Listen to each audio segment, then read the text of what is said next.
Hey guys, I just wanted to take 2 seconds and just let you know that in this episode, we are going to be throwing out a ton of stats and talking about the Pro Tour a little bit. I just wanted to let you know that this is not inclusive of the Portland Open. So all of the stats that are mentioned are prior to the Portland Open's completion. The analysis and the thoughts all still stand, but in case you were wondering about stats and if it was including the Portland Open, it is not. We will do another episode like this later on in the future.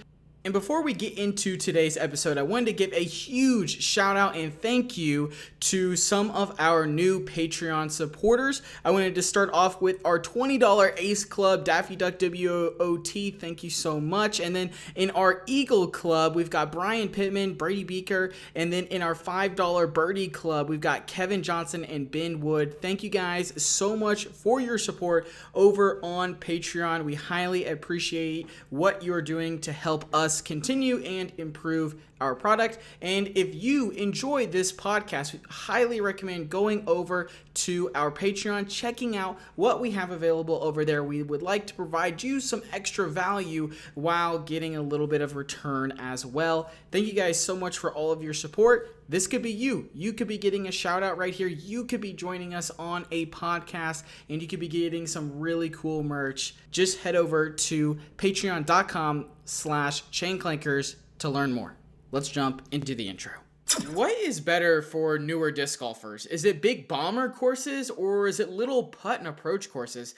In this episode, Trenton and I debate which style course is better and what course is better for amateur disc golfers overall, and maybe some changes that we would make to disc golf courses to allow disc golf to be a little bit more fun, because who doesn't like to put on that cap of I'm the course designer and I can do whatever I want to this course? I believe everyone listening to this episode right now, you included, probably if you had the opportunity to design a disc golf course, would love to do so. So we debate what is the best disc golf course for newer disc golfers and some advantages to all different kinds of disc golf courses. As well, in this episode, we break out a fun new game to get us talking about the Disc Golf Pro Tour and learning about the Disc Golf Pro Tour. We play Guess That Disc Golfer. You're going to want to make sure you stay tuned to hear all about what that game is and how it is played. And we are excited. We want to hear your answers when we are asking the questions. So if you're watching on YouTube, make sure you get ready on the keyboard and you guess alongside with us. If you're checking us out on Apple Podcasts or Spotify, we'd love to hear it in a review and a rating, as well as maybe just DM us on Instagram or Twitter at Chain Clankers. Join our Facebook page at Chain Clankers Disc Golf as well, and you can answer in there. We'd love to hear from you guys over there.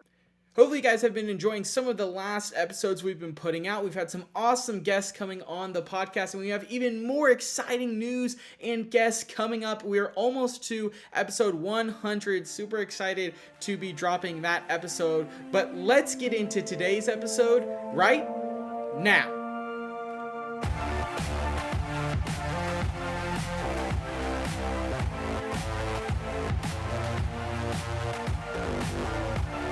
How's it going, everyone? Welcome into another fantastic episode of the Chain Clankers Disc Golf Podcast. I've got Trent with me here. Trent, how we doing, man? What is going on, Quentin? I'm doing pretty good. Just a beautiful day out. It's wonderfully windy in Kansas, so having fun. Yeah, how it about was you? pretty cool. We had the DDO, which, there's tons of wind, and then it kind of went away. Then we got a ton of rain. Now it's back. And so, you just get used to playing in it. We recently did compete in a little doubles, flex league action during the very high wind. We didn't really finish where we wanted to, but with how bad the wind was blowing, I'd say it really wasn't that bad. Yeah, we played pretty well. You also got to remember that your back was hurting after that one because I couldn't putt. My drives were okay for the first 9 holes, and then it just got a little hit or miss. So, but yeah, man, it was a great time. So I'm still happy with how we finished, kind of like we talked about, but definitely could have been better than it was. Yeah, we made our money back, so can't complain too much there. Like you said, my back was hurting from carrying our team. Every time we got a birdie, it's because we took my drive and my approach and my Not putt. True. Oh, I guess there's that one hole. One hole, yeah. Yeah. But yeah, I think my shoulder does hurt. So I'm kind of scared to play disc golf because we're recording this on a Sunday. We're going to go play on a Monday. I'm a little scared to play on that Monday because my shoulder hurts more than I anticipated it would. And it kind of feels like there was one time, if you watch the video where I did a tilt review, the first tilt review, which was like so long ago, and I didn't throw it forehand because my back and shoulder hurt. It kind of feels like that, and that was not good. And that lasted for quite a while. And I've got a tournament coming up that's going to be 4 rounds, so I need that to not be hurting so I can still play good disc golf. But hey, I'll stop boring you with my own injuries. Who really cares about that? Anyways, let's kind of talk about what we're going to do this episode. We're going to introduce this fun little game that we've been planning, and I'll explain that here in a little bit. We'll talk a little bit about the Pro Tour scene, as well as we're going to have a great discussion on course design and, how can we make courses more inclusive and better for AMs, and just kind of give our overall thoughts on some general course things. So before we get into everything, I just want to say again, thank you to everyone who's listening to this podcast. You guys really are the reason we're able to continue to do what we do. We appreciate all those 5-star ratings you're leaving on Apple Podcasts and Spotify. If you haven't already, hit that subscribe button over on YouTube. We're trying to get to 1,000 YouTube subscribers. That would be such a cool milestone to hit over there. So even if you listen to us on Apple, we've got new videos dropping every Wednesday. And if you're listening to our podcast, you might as well go check out our YouTube videos that are dropping on Wednesday anyways. We know you're on Disc Golf YouTube, so you might as well hit us up with a sub over there. If you haven't already, check us out on Patreon, patreon.com/Clankers. We've got some awesome value. If you enjoy the podcast and you want to be on a podcast, there's a way for you to get on the podcast. You just got to go check it out over there. There's a link in the description below as well. But I think that's enough with the housekeeping. Let's get into the rules of this game. So this game is called Guess That Disc Golfer. What's going to happen is one of us is going to give the other person a couple of clues, and they are going to then get 3 guesses at the disc golfer. And if they guess it, then they get the point. If they fail, the other person gets the point. And so, who knows? Maybe we end in a draw, but we'll just see what happens. So this is pretty fun, and this will allow us to talk a little bit about these players, a little bit about the Pro Tour, those kinds of things. So Trent, do you want to start by guessing or by giving your clues? I'll give you my wonderful clues first, since you've been talking for a while. Let them hear me talk for a second. I am going to start. Oh, one other thing. We're doing 1 FPO and 1 MPO player. So I'm going to start with FPO first. Okay, my first clue is this player has 1 win so far this year. Oh, hold on. Let me guess. It's Katrina Allen. And next clue is, this is a pretty simple clue, but she is top 10 in standings right now. Great. This is going to give it away. Throws mostly forehands. Oh, it's Sarah Holcomb. Ding, ding, ding, ding. What did she win? A Silver Series? She won. No, she just won here, let me look. She definitely won a Silver Series. Oh, yeah. She won the Masters Cup. That's fine. She won. But what do you think about Silver Series, though? Do they really matter comparatively? Like, overarching argument here is, what is the point of the Silver Series? Can you explain that to me? To me, I think a lot of it has to do. Now, disclaimer, I have not been in the disc golf game for as long as some of our listeners have, I am sure. But to me, it seems that the Silver Series is either A, it's events that have been around for a long time, or B, it seems like it should be, in my opinion, it should be also events that are wanting or working towards becoming, maybe they've grown over the last few seasons and they're wanting to be on the official Pro Tour. And so this is kind of a way to, well, here, we'll let you be a Silver Series. And eventually, once, purse gets high enough, you get enough people there, courses, whatever it might be, courses well, the cell service is good enough, you will get into the official Disc Golf Pro Tour. That's my thought. How many years do you think a tournament should get to be a Silver Series before they either make the Pro Tour or they don't make the Pro Tour? Or does that matter? I don't think that matters. I mean, if it's like the first year, I guess it just depends, right? Like, because like Eagles Crossing, for example, when that becomes like on eventually, because they're working towards it, right? It's going to be either a Silver Series or a Pro Tour event. Is that going to skip? Because I don't know for sure, but is that going to skip over Silver Series? Or are they going to you think they're going to run it 1 year as a Silver Series, see how it goes, and then proceed to put them on the official tour. They could. I mean, to me, I personally don't see a whole lot of value out of the Silver Series events because it's one of those things where most of the top dogs aren't there anyway. So you're going against lesser competition. So I almost feel as though it's weekends for the big boys and girls to take off. And then you've got everyone else who's still fighting for a livelihood, or maybe they just want to continue to play disc golf and not take the week off. They play those events. And like, sure, you can get some points from them, but like, I just don't see the intrinsic value in the Silver Series events. Like, what makes the Silver Series different from an A tier? And there's probably some underlying like rule or, oh, it's this, you moron. But like, there's really, it gets coverage is what it gets. Like, it gets coverage, and more of the big fellas and lady fellas are there and all that stuff. And just, I don't know, to me, Silver Series are whatever. I don't pay attention to Silver Series. I really don't care about the Silver Series as much. I think that's more for folk who haven't been playing as much. I feel as though the Silver Series should be more of a, like, look at it like the minor league baseball, right? So like, I think it should be a, here's the people outside the top 50 who are fighting to get a pro tour spot or something like that. You know, it's like a qualifier to be able to play in the next pro tour event or the next stretch or something like that. Like, I think it should be something more along those lines instead of just an A tier with more glitz and glamour.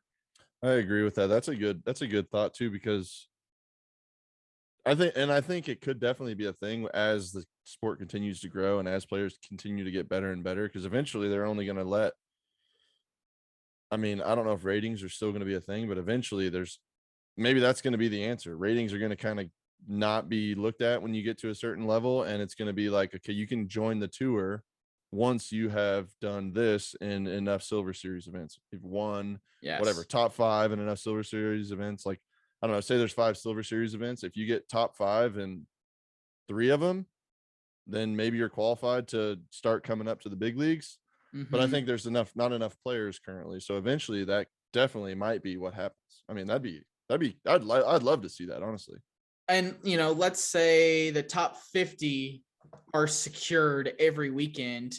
And then after that, you have to have X amount of points to be able to continue to play. And so Silver Series gives you an opportunity to earn points to be able to continue to play. They cap it at like 100 or something like that. I don't know. That could be interesting, but I just, right now, I feel as though the Silver Series doesn't really add a whole lot of value. If we're completely dead off, if we have no idea what we're talking about, let us know in the comments below more about why the Silver Series matter, because maybe it could completely change this conversation. But I'll go ahead and go. So that's 1 point for myself. So I'll do my FPO player as well. This lady currently has the most wins in the FPO division. Next clue. For this year, or how long? Yes, for this year. Tatar. No. Darn it. Next clue. Has not finished outside of the top 10 since Waco in 2020. Next clue. Has never finished outside the top 4 in Pro Tour points since the Pro Tour became a thing. I feel like it's got to be Paige Pierce. It is Paige Pierce. Okay. So good guess. I wanted to bring up Paige Pierce here because there's a big debate. It's between Paige Pierce and it's between Kristin Tattar, who is the better female disc golfer right now. And it's really interesting when you look at that breakdown, because it's like, wow, you know, Paige hasn't finished outside the top 10 in almost 2 years, over 2 years. But you look at the standings right now for 2022, and Paige Pierce is on top. Granted, she has played more events than Kristin has, but you then look at the disc golf world rankings. And if you look at the disc golf world rankings, Kristin is at 1, Paige is at 2. And if you look at the power rankings by Ulti World, Kristin is 1 and Paige is 3. So it kind of brings up the debate of, well, one of Paige's W's should have gone to Kristen. You and I talked about this yesterday. Kristen should have won the first major of the year. Paige did not win that tournament. Kristen lost that tournament, and Paige happened to be there. It's like in F1 when literally last year, it's almost a year away from when Max Verstappen crashed leading the race by himself because he had a punctured tire at Azerbaijan, and then Sergio Perez won. Sergio did not win that race. Max lost the race, and therefore Sergio won. Same thing here. Paige did not win the event. Kristen lost the event, in my opinion. So there's a big argument between those two because, like I said, Paige has not finished outside of the top 10 in 2 years, but Kristen Tatar has not finished outside the top 3 this year. She's been fantastic. She's been on the podium the entirety of the year. So I ask you, right now, for me, it's Kristen 1, Paige 2, and I think there's a huge tier break before you get to Katrina Allen in her own tier, and then there's another massive tier break. So what are your thoughts on these two? Who do you think is having the best year so far? If you have to put a bet on who you think is going to finish higher the rest of the season, who would you go with? I'm going to be a lot like you. I mean, Kristen Tatar is a killer. She's freaking great. Watched her play at DDO. Just, I don't know. She throws fantastic shots, makes everything look relatively simple when it's definitely not. And she's got really good poise from what I could see. I mean, she just I don't know, just looks like she's out there having fun with her friends, and yeah, just throws great shots. So I definitely agree with you. Kristen Tatar is definitely, in my opinion, should be number 1 in the world. And I do think she's going to win Worlds this year. She's going to go back to Emporia, win Worlds. I am not sure. Let's see. Paige finished 5th at DDO. I'm not sure. She'll probably stay top 10, obviously. We'll see. It's Worlds. Paige will probably be in the top 3, top 2. They might be battling it out again. But I do think Kristen's going to win it. And then to hit on your point about a big gap, I think you're right. There is a decent gap between Kristen and Paige are kind of up here, right? And then Katrina's a little bit lower, but I think there's not as big of a gap. There's another person you could add to that conversation with Katrina, and I think that's Valerie Mondahano. I think she's a beast. I think she's good, man. Come on, you can unmute. You can say it. No, not even close. I mean, I'm just going off of Pro Tour points. Paige has 611. Katrina Allen has 594. Kristen Tatar 586. Valerie 458. It's not even close. That's 100-point difference. And okay, Kristen has played less events than Valerie has. I'm not saying Kristen's up there with. Oh, I see what you're saying. Okay. Yep. Okay, you might have just changed me. Like, is she good? Yes, she is the best of the rest. Valerie is definitely the best of the rest. She's in the 3rd tier, but she's not in that top tier. I didn't notice the points difference. I was just looking. Yeah, going off vibes. Right. I was going with how I was feeling. She's up there, but yeah, you're right. There is a pretty big gap.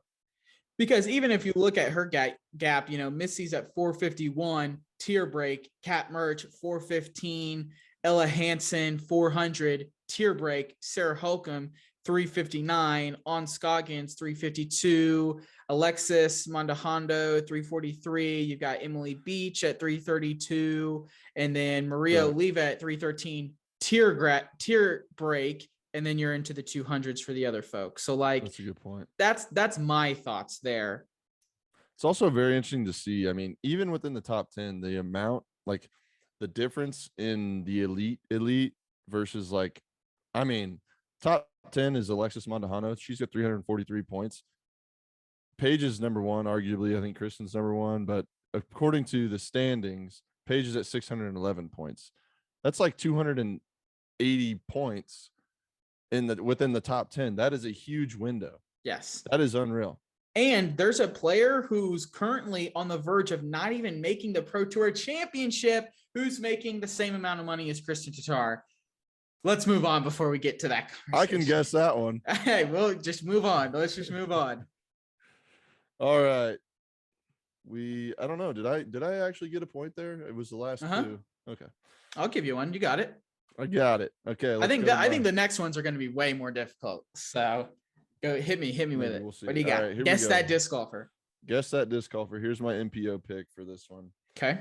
All right, they are currently in the top 15 in standings.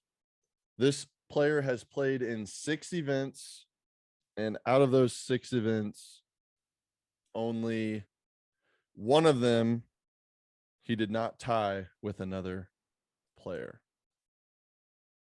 That's a tough clue. That clue gives me literally nothing. I know. That's That why I was clue's like, I don't like it. This last clue better be a softball after that. Okay, sorry, go ahead. That was a fun fact I wanted to just throw out there. That's a good one. I said it. And plus I wrote down more clues than you did. But he is on Team Trilogy. Okay. Trilogy player inside the top 15, and he has tied at every event besides for one. And the one event I missed this on the last clue. The one event he got second. Oh, what?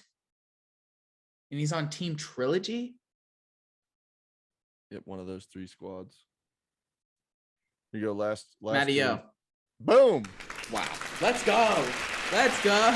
First try. That's got to be 2 points. My next clue was a big college football fan. Nice. Yeah. Roll Tide. Yeah, dude. I mean, Matty-O, that's pretty impressive. I'm gonna have to look at what exactly his finishes have been like this year, but you look at the world ranking and the dude is sitting in 8th. You look at the Ulti World Power Ranking, and Matty-O is sitting there also in 8th. I can tell you on this year so far, the worst finish he's had was 15th, tied for 15th. Wow. Yeah, he didn't even play the first 3 events. 15th, misses the Silver Series, and then 2nd, 5th, 6th, has to pull out a DDO when he was in the top 10, I think, and then another 2nd at a Silver Series, and then pretty halfway decent finish at OTB. So that's, yeah, I mean, he's switched plastic. He went from Prodigy to West Side, and he's been fantastic, and he really is just a cold-blooded killer. I've got nothing but good things to say about Matty-O. I think he's exceeded all expectations, and if you just take his average finish, then in point standings, he's definitely inside the top 8. Yeah, nothing but good things to say for Matty-O.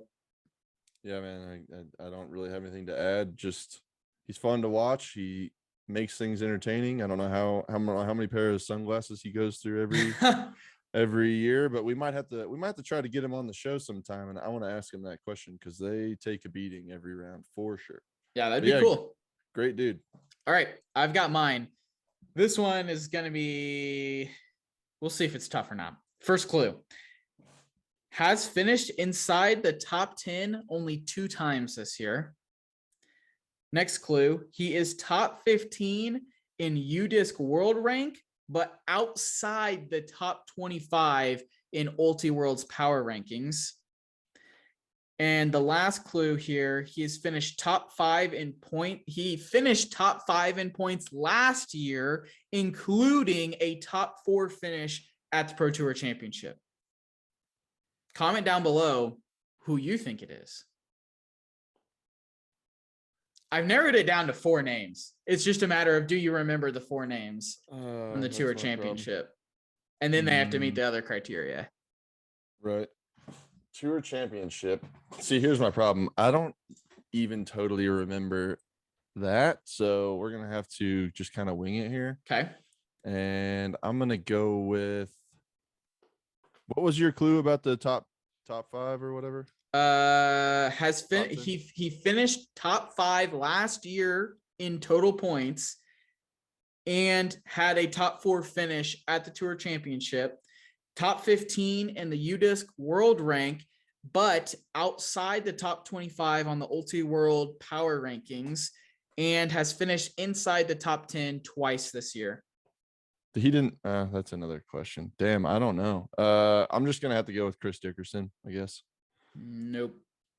I don't know that one. Tell me. Hold on. Oh. You've got 2 more guesses, but also listen to the clues. He is top 15 in UDisc, so Chris Dickerson meets that. But Chris Dickerson has 2 wins, so he's definitely he meets that one. But Chris Dickerson's inside the top 25 on the power rankings. Come on. Well, it turns out. Okay. 2 more. You got 2 more tries. It's tough. It's not easy, but it is narrow. It's narrowed down to 4 names. I Golly. can't tell you the 4 names though. I know, but I don't. The problem is I don't know the 4 names. So I don't remember. Yeah. There's no way it's Eagle McMahon, is it? Nope. That was a good guess though. Have I hit any of the 4 names that are available? That's what I'm looking at right now. No. None of the 4 names have been in there. Do you want me to? I'll let you make your last guess, and then I'll narrow it down and let you guess again after you've lost. I'm feeling like a dummy, but it's okay. I just don't know enough yet. Drew Gibson. Good guess, but no, it's not Drew Gibson. Dang it. Drew Gibson did finish second at the Pro Tour Championship last year. I hit one of the 5. Yep. Or 4. Yep. The winner was Nathan Queen, and then Paul got 3rd, and Adam Hammis got 4th. Yeah, I wouldn't have guessed that one. Would you like to make another guess out of the 3 remainder? I mean, you've lost, but I just want to see if you can. Now it's down to 3 names: Nathan, Paul, or Adam. I think it's probably Adam. It is Adam. Yeah. Adam Hammis. Adam Hammis. And the reason I wanted to bring up Adam Hammis is because I was very bullish on Adam Hammis going into 2022. As it sits right now, Adam Hammis is having to play in the play-in for the Pro Tour Championship. He's currently ranked 32nd in standings. Like I said, on the UDisc power rankings, he's inside the top 15 at 14. And then you look at the Ulti World rankings and he's not even on there. And it's one of those things where you just look at his finishes so far this season. Out the gate, he finishes 7th. Okay, that's pretty good. Then he finishes 77th. Then he finishes 13th, 50th, 2nd, 88th, 25th, 13th, 33rd. And that major championship, he finished in the 13th. So like, it's one of those things where I'm just feeling disappointment in Adam Hammis's year so far, because he finished top 5 last year in point standings. This is somebody who we all expected to take another step, be challenging week in and week out for wins. And he's got as many finishes outside the top 70 as he does inside the top 10 this year. I don't know how to explain what is going wrong for Adam Hammis right now. Yeah, I don't have much of a comment, but because I haven't watched much of his play, probably because he hasn't been playing very well. So he's not, no offense, I haven't been playing very well either. So no hard feelings or anything. But I agree. I expected him, especially after last year, because I remember him coming in pretty hot and he was playing pretty well last season. I thought he was going to kick a little tail this year, and he's just he must be having a little bit of a struggle. He started off okay first tournament, but then he's been a little bit streaky, or he's up or down. He's either playing okay or he's playing pretty bad, it seems. Yeah. And it just brings up a couple other names that I think have really disappointed so far this season. Kyle Klein is another name to mention. He's 19th right now in standings. He finished 6th last year in standings. So I think a lot more expectations were on him. And another one that you and I have kind of talked about a little bit, Garrett Gerthy is sitting in 30th right now, one spot behind Brody Smith. I just feel as though Garrett Gerthy has not done a whole lot this year. And it's one of those things where with his distance, we haven't really seen him perform that high at these distance tracks. So hopefully those guys can turn it around and get back to playing some really good disc golf. But that is going to then lead me into talking about Simon, who has not played that well over the last 2 years, but then comes out, wins OTB Open, has had a really good start to his season so far. He didn't play at Vegas. He got 60th at Waco, and then doesn't play again until Champions Cup, which he finished 35th. But after that, Jonesboro's 6th, second at DDO, doesn't play the Silver Series, and then wins at OTB Open.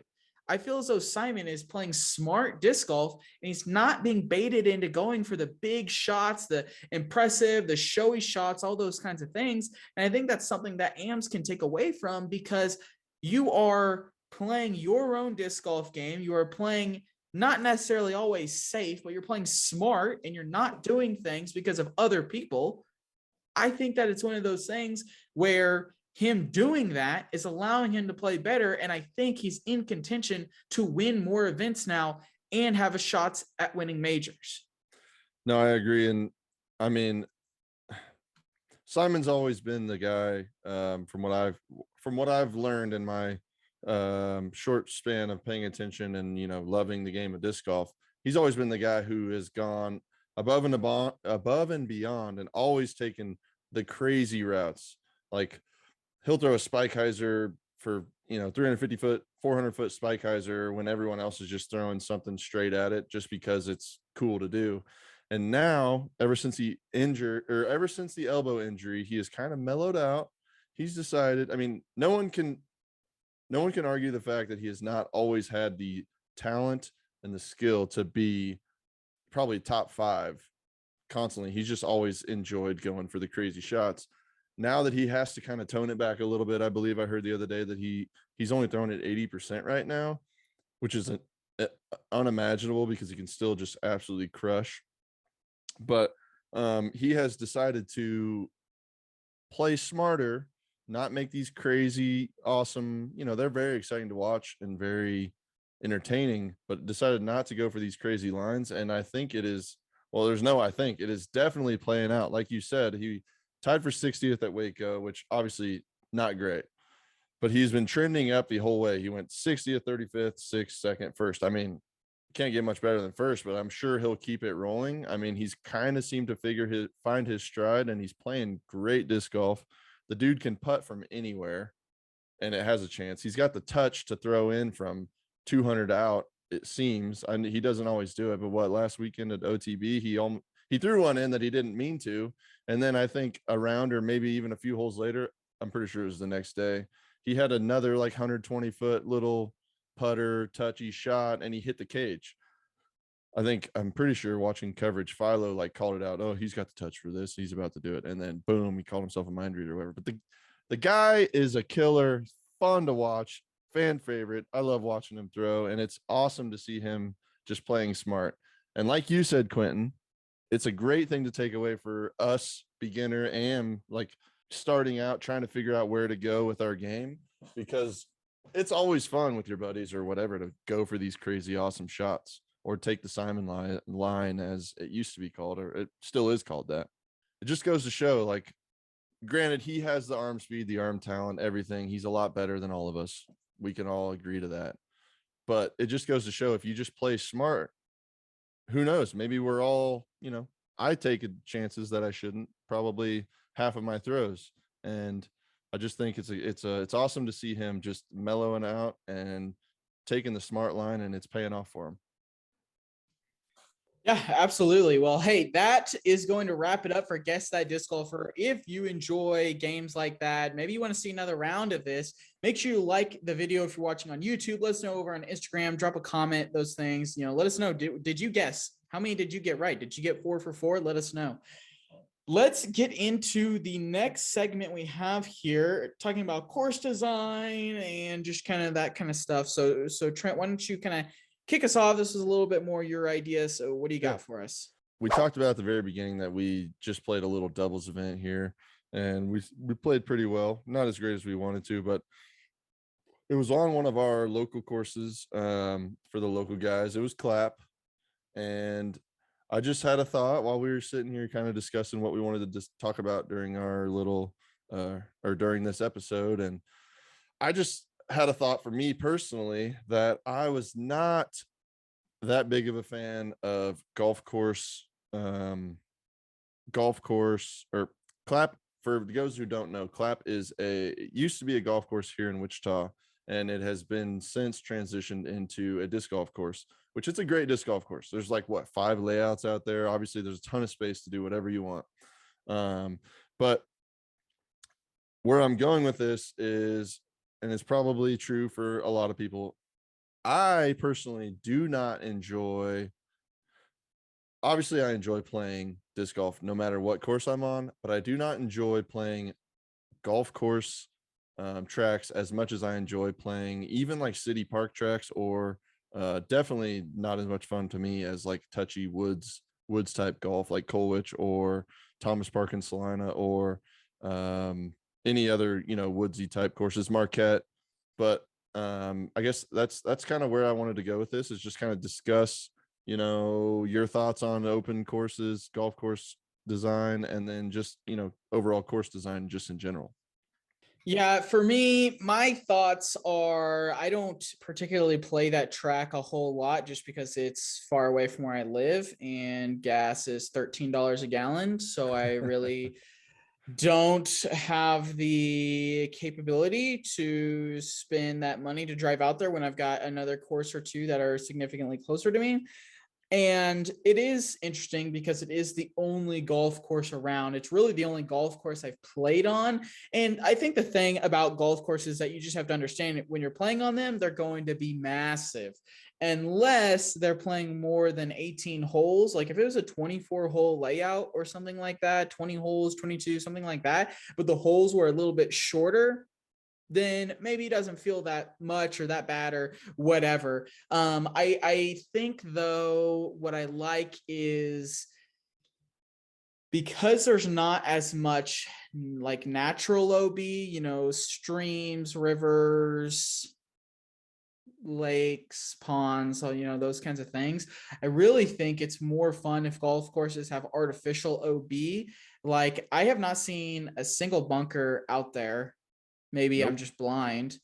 I don't know if that course ever had bunkers or not, but like I wish there were bunkers out there. It doesn't have to have sand, just a hazard. Like I've been on this podcast so many times saying I am all for hazard disc golf, and don't take that out of context. What I mean is it doesn't have to be an OB. You can have the hazard and still technically lose the stroke, and you just go from there instead of having to go from where you would have gone out of bounds. So I think more man-made OB can happen, and they kind of do a good job of that because they will have the sidewalks either act as rivers or sidewalk and beyond as OB. So I think that's all cool. And there's a couple of holes where it has to go in between two different sidewalks, and that's pretty neat. Yeah, it's just kind of neutral for me. It's not the first place, even if I live close.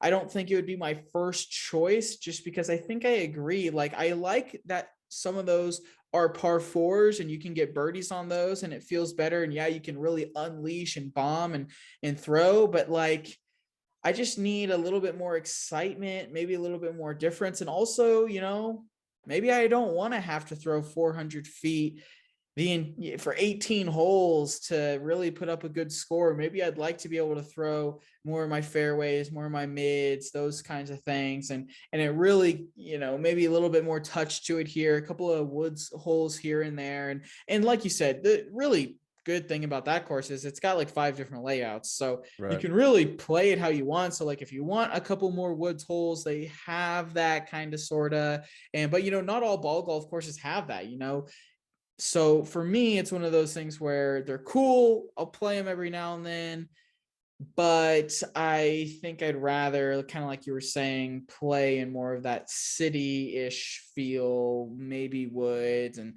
I'm not gonna sit here and say I don't love my good short courses. I am a big fan of the like max distance is like 220. I love those courses because for someone at our skill level, it can be hey, I'm going to take 3 putters or I'm going to take 1 mid and 1 putter and I'm just going to bang that course out real quick. I can work on my up shots. I can, those kinds of things. Can I challenge myself to go 9 down, 18 down, whatever it is there, and constantly have pressure on yourself to perform? I think those things are really good. And it's also good because it's a great spot to take newer disc golfers. And I think that's something that our town has not neglected, but I think some towns might have neglected the newer disc golfers. And if you have courses that are so difficult to where new disc golfers don't even want to try or go back, it's going to be really hard for them to get into it and see themselves improve. Or if you have a little course that's 220, a nice putt and approach course, they can get better and start getting the feeling of getting a birdie. And as they start going long past the baskets, then it's like, okay, cool. Let's go ahead and let's go to another course where it's a little bit longer. And it's one of those things where we've said this so many times on the podcast. We've had guests say this, where it's like, you want to start those new disc golfers off with putters and mids, but it's hard to do that when the hole is 400 feet and it takes them 6 shots to even get to putting distance. Or if you have those shorter courses, they can get there in 1 to 2, 3 shots and feel good about themselves and continue to want to play disc golf. Yeah, I agree. That's a good point. I've never really thought about it. Obviously, I haven't been doing the podcast with you for all too long and have not listened to every single episode. I'm sorry, but that's a good point. I didn't really. Wichita does do a pretty good job. We got there's like what four little pitch and putt style, like 200-foot. Bel Air, the brand elementary new school. Bel Air. Shout out Bel Brand Air. new Bel Air. Yep. Brand new elementary school. There's Earhart. I think there's only 3. No, what's that course where you guys did the tilt challenge? Yeah, that's Earhart. Oh, that's Earhart. And no, that's then, Earhart's an elementary school. Oh, then it's the other one. Let me just It's take the a one look. that's not the elementary school. It is called Evergreen. Evergreen. There you go. Evergreen, Earhart.